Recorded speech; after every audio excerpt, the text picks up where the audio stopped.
I've enjoyed convincing you that you're nothing, you're never gonna be nothing, you came from nothing, and you'll never get out. You'll never be loved, you'll never be happy, you'll never be blessed, you'll never be free, you'll never get yourself together, you will never be nothing. I've enjoyed attacking him.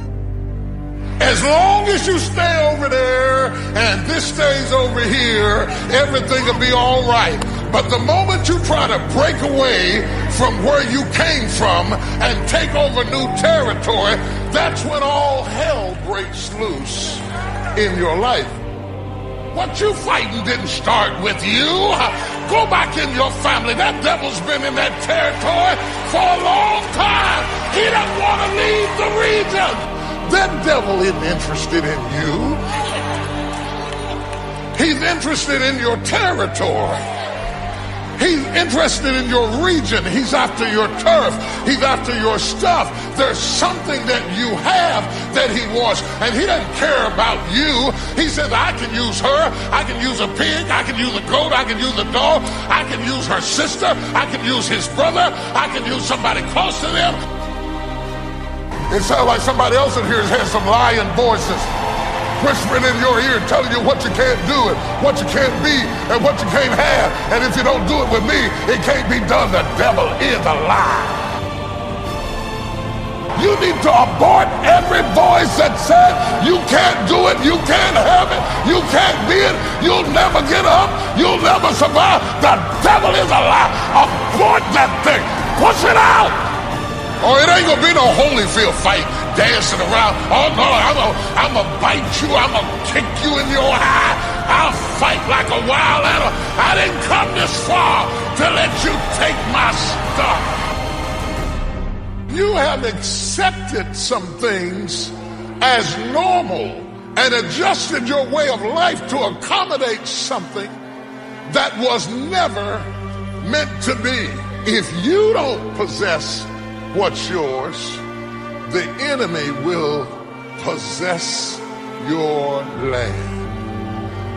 See, when you start running from one thing, you're gonna keep running from everything.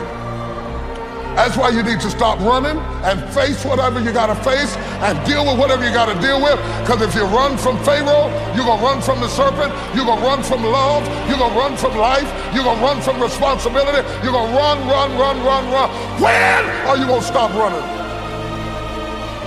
This is a marching legion of enemies that are coming against you to bring you down.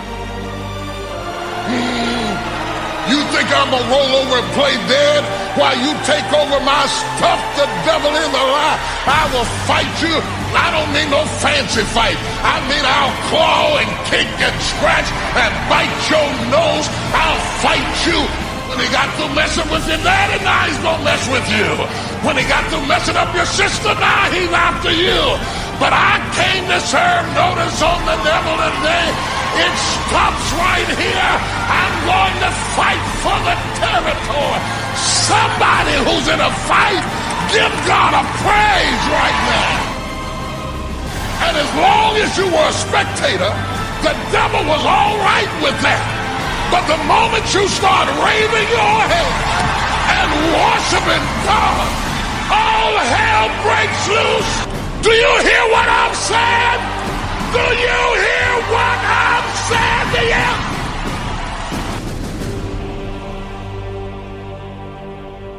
You gotta hear this.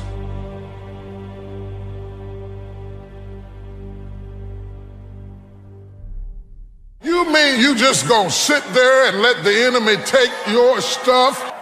You do recognize you're in a fight. See, because most church people don't know that they're in a fight. They've been saved, but their mentality is so carnal that they just think stuff happens. Nothing just happens. Everything came from somewhere.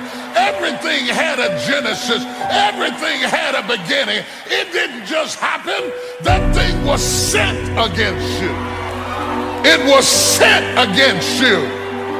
I don't care what the doctor says, what the nurse says, what the bookkeeper says. I don't care what you read in the Wall Street Journal about the economy. The devil is a lie. That spirit was sent And you sitting up here with your dressed up self, acting like, well, whatever happens, happens. The devil is a lie. The devil is a lie. You have accepted some things as normal and adjusted your way of life to accommodate something that was never meant to be. You mean you just gonna sit there and let the enemy take your stuff, take your life, take your family, take your son, take your daughter, take your grandkids? You're just gonna lay back and let him have your job, have your influence, have your business? You just gonna hand it over without a fight? You're not gonna fight or nothing. You're not gonna do spiritual warfare. You're not gonna fight in the spirit. You're not gonna go into the end. You're just gonna let him have your territory.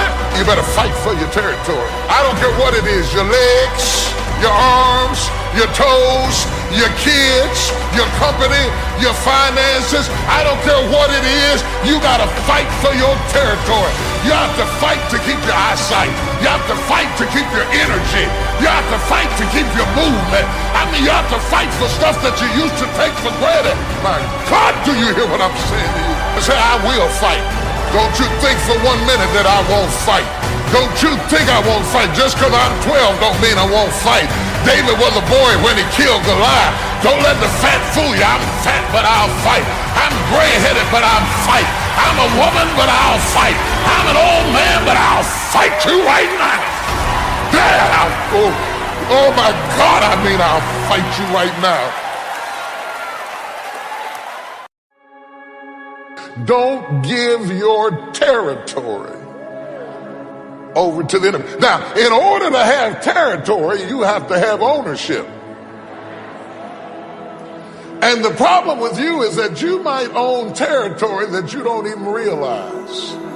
That God has given you certain things up under your auspices and up under your authority that you've got to be prepared to fight for. Oh, y'all don't hear what I'm saying? And you're waiting, and you're waiting, and you're waiting, and you're waiting tired. Does anybody know what it's like to be tired? Trying to hold your head up, but you're tired. Trying to be tough, but you're tired. And one by one, they all went to sleep. Not just the foolish. I don't care how smart you are, you still get tired. I don't care how committed you are, you still get tired. I don't care how focused you are, you still get tired. Is there anybody here that can talk to me about tired? I don't mean the kind of tired you get at night. I mean the kind of tired where you wake up tired, go to work tired, eat your lunch tired, answer the phone tired, smiling tired, may I help you? Grinning at people, praise the Lord, and tired, and nobody knows that you are tired. Some of you don't understand why you are so tired right now, but you don't realize you're just counting your workload from what is happening right now. But you have to remember that the oil started burning when you started hoping. It didn't just start when you started doing. It started when you started believing something is about to happen in my life. I'm going to get up. I'm going to go forward. I'm going to get out of there. And all of a sudden the oil is burning. You have to burn some oil to be able to wait. The Bible said, they that wait upon the Lord shall renew their strength. They shall mount upon wings like eagles. They shall run and not be weary. They shall walk and not faint. You have to be tough to wait. You have to be tough to work all day and go to school at night. You have to be tough to take 2 part-time jobs and put them together and try to make it do. Oh, y'all don't understand what I'm talking about. You have to be tough to start a service in a storefront with 2 members and the bills are higher than you got. You have to be tough. Is there anybody in here that's gone through a tough time in your life and you were waiting on a breakthrough to occur in your life. Yeah. Same place. They all were waiting. They all went to sleep. You couldn't tell who was wise and who was foolish until the cry was made. The thing you've been waiting on is coming. How you react to challenges tells whether you are wise or foolish.